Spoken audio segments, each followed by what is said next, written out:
Welcome! This is a special lesson from us here at Legal English Innovation. Today, we're going to tackle a really important piece of grammar for legal professionals, but we're going to do it by diving into the fascinating history of data privacy.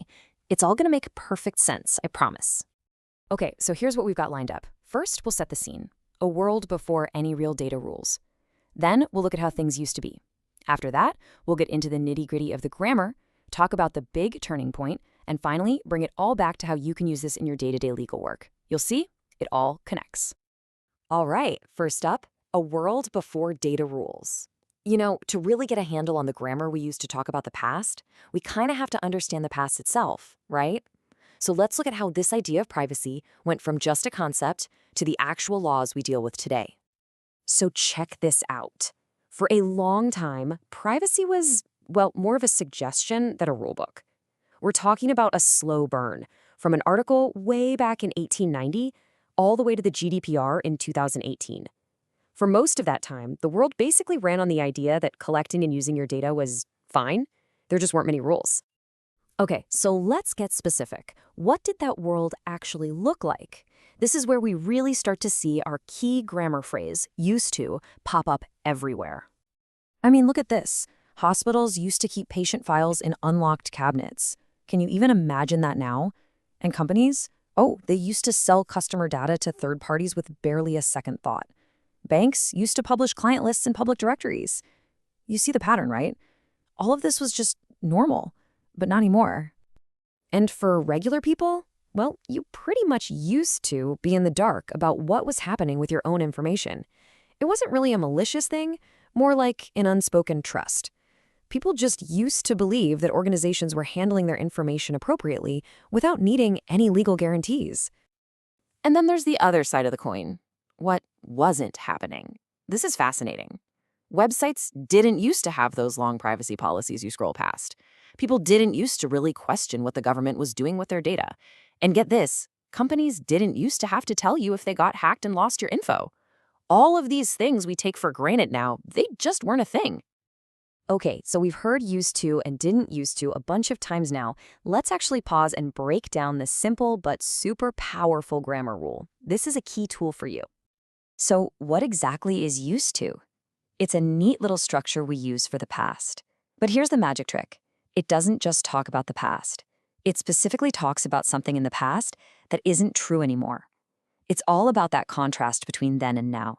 It is a massive signal that things have changed. And here's how it's built. Super simple. For the positive, it's just subject plus used to plus the base verb. So companies used to share data freely. Easy. For the negative, it's subject plus didn't used to plus the base verb, like companies didn't used to require consent. Now pay attention here, because this is where people mess up. It's didn't used to, not didn't used to. That little D goes away, a super important detail. Let's look at this side by side, because it makes it really clear. On one side, you have something that used to happen, like governments used to store records without encryption. Yikes. And on the other side, you have something that didn't used to happen, like people didn't used to need strong passwords for online accounts. Both are describing a past that feels totally different from our world today. So, if that's how things used to be, what happened? What was the big bang that changed everything? Well, it wasn't just one thing, but a couple of huge events that really shifted the entire landscape. Yeah, that world of just casually sharing data, it's over. Gone. And a big reason why is that two massive scandals blew the lid off just how exposed we all were. And let me tell you, when that happened, regulators and the public, they reacted. Big time.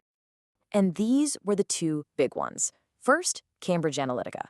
This whole scandal showed the world that Facebook used to be able to let companies just vacuum up data from millions of people. And then the Equifax breach. That one revealed that this huge credit company didn't used to have even basic security. Suddenly, everyone realized the old ways just weren't going to cut it anymore. And the consequences? They were huge. Let's talk numbers. $5 billion. That's the fine the FTC hit Facebook with. It was an absolutely record-breaking number, and it sent a very, very clear message. The party's over. And Equifax? They had to pay out at least $575 million. That's the new price tag for failing to protect data, for having security that, well, didn't used to be good enough but sure has to be now. And what's interesting is the seeds for this were planted way back. This quote from 1967 is so important. It established that even before the internet, the idea of privacy was a core principle. It recognized that we used to have an expectation of privacy that the law needed to protect no matter where we were. Okay, let's bring this all home. Why does any of this grammar stuff matter to you as a legal professional? Well, trust me, this isn't just some dusty old grammar lesson. It is a critical tool for your job.